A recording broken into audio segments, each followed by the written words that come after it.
మధ్యాహ్నం భోజనం అండి. బ్రౌన్ రైసు, చికెన్ పులుసు అండి. ఇది పక్కన నంచుకోవడానికి ఉల్లిపాయ. ఈ చికెన్ రైస్ బ్రౌన్ రైస్తో తింటే చాలా బాగుంటుందండి.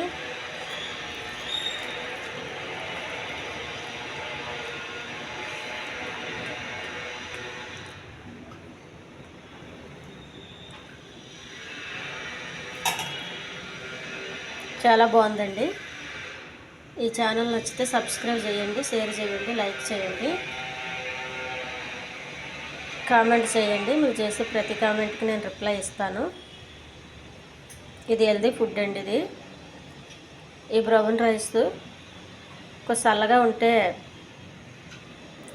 పొడి పొడిలాడుతూ ఉంటుందండి. గట్టిగా వేడిగా ఉన్నప్పుడు కొద్దిగా మెత్తగా కాపాడుతుంది.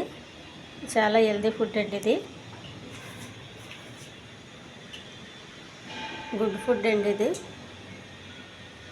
మన వైట్ రైస్ కన్నా బ్రౌన్ రైస్ తింటే మంచిదండి.